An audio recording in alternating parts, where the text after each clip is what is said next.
పక్కన జోగి రమేష్, మరుసటి రోజు జోగి రమేష్ ఇంట్లో పోలీసులు మళ్ళీ అక్కడే, పోలీసుల సమక్షంలోనే, అది కూడా అంతే. ఏకంగా పెట్రోల్ బాంబులు, అంటే పెట్రోల్ పోసిన బాటిళ్లలో, ఏకంగా బాటిళ్లలో పెట్రోల్ పోసుకొని ఆ బాటిళ్లను ఇంట్లోకి చుట్టా ఉంటారు. జోగి రమేష్ ఇంట్లో కూడా 2 గంటల నుంచి, మధ్యాహ్నం 2 గంటల నుంచి 5 గంటల దాకా దాదాపుగా 300-400 మంది అక్కడ ఒక చోట అక్యుములేట్ అవుతా ఉన్నారు. అక్కడ ఒక చోటికి అందరూ కూడా వచ్చేటప్పుడు పోలీసులు పక్కనే ఉన్నారు. పోలీసుల సమక్షంలోనే జరుగుతూ ఉంది. పోలీసులు జరగనిచ్చినారు. జరిగిచ్చిన తర్వాత పోలీసుల సమక్షంలోనే జోగి రమేష్ ఇంటి మీద దాడి చేసి ఆయన ఇంటికి నిప్పట్టించే కార్యక్రమం చేస్తారు. రజనమ్మ అని ముందు రోజు గుడికి పోయి రజనమ్మ పూజ చేసుకొని వస్తూ ఉంటే, వెంకటేశ్వర స్వామి గుడికి పోయి పూజ చేసుకొని వస్తూ ఉండేది.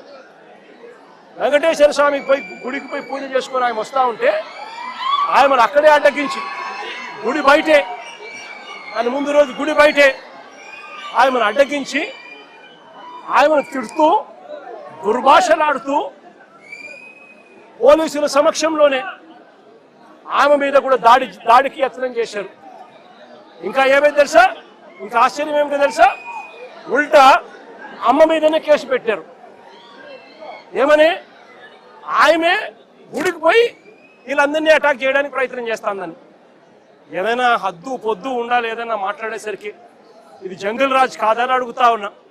బ్రహ్మనాయుడు అన్న ఆయన చేసిన పాపం ఏంది? ఆయన గుడికి బయలుదేరినాడు.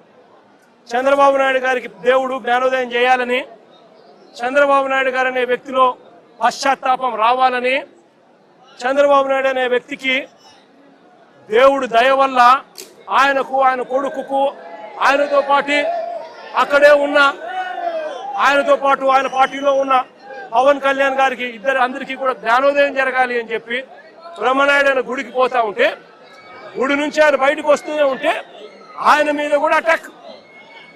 పోలీసుల సమక్షంలోనే ఆయన మీద కూడా దాడి.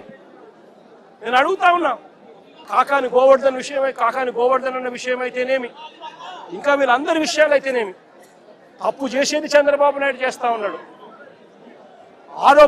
తప్పుడు ఆరోపణలు చేసింది చంద్రబాబు నాయుడు చేస్తా ఉన్నాడు. అవి తప్పుడు ఆరోపణలు అని చెప్పి దేవుడే మొట్టికాయలు వేసినట్టుగా ఏకంగా సిబిఐ తాము ఫైల్ చేసిన ఛార్జ్ షీట్లోనే కేంద్ర ప్రభుత్వ సంస్థలైన ఎన్డీడీబీ, ఎన్డీఆర్ఐ లాబొరేటరీసే క్లీన్ చిట్ ఇచ్చే కార్యక్రమం చేస్తూ ఉంటే ఎటువంటి జంతు కొవ్వు కలవలేదు అని చెప్పి వాళ్ళు పూర్తిగా వివరణ ఇస్తూ ల్యాబ్ రిపోర్ట్లు ఇస్తే సిబిఐ ఆ రిపోర్ట్లను కూడా ఏకంగా ఛార్జ్ షీట్లోకి చేరుస్తూ వైవి సుబ్బారెడ్డి కానీ, కరుణాకర్ రెడ్డి కానీ, ఇంకొకరు కానీ ఎలాంటి తప్పు చేయలేదు అని చెప్పి వాళ్ళ పేర్లు కనీసం ఛార్జ్ షీట్లో కూడా పెట్టకుండా క్లీన్ చిట్ ఇస్తే, ఎలాంటి అరెస్టులు చేయకుండా సిబిఐ క్లీన్ చిట్ ఇస్తే చంద్రబాబు నాయుడు గారు దేవుడికి, ప్రజలకు క్షమాపణ చెప్పాల్సింది చేస్తా ఉన్నది ఏమిటి? ప్రతి విషయంలోనూ కూడా చంద్రబాబు నాయుడు చేస్తా ఉన్న రాజకీయాలు ఇలాంటి దుర్మార్గపు రాజకీయాలే. చూడండి, మీరే ఆలోచన చేయమని అడుగుతా ఉన్నా. సూపర్ 6, సూపర్ 7 ఎన్నికలప్పుడు మాటిచ్చాడు, బాండ్లు ఇచ్చాడు. ఇంటింటికి వెళ్ళి, అమ్మా బాండ్ తీసుకో తల్లి, మీ ఇంట్లో ఎంతమంది ఉన్నారు, మీ ఇంట్లో నిరుద్యోగులు ఉన్నారా, మీకు 36,000, మీ ఇంట్లో పిల్లలు ఉన్నారా, ఇదిగో మీకు 15,000, మీ ఇంట్లో రైతులు ఉన్నారా, ఇదిగో మీకు 26,000, మీ ఇంట్లో మీకు చిన్నమ్మలు పెద్దమ్మలు 50 ఏళ్ళ వయసులో ఉన్నారా, వాళ్ళకు 48,000 ఉద్యోగం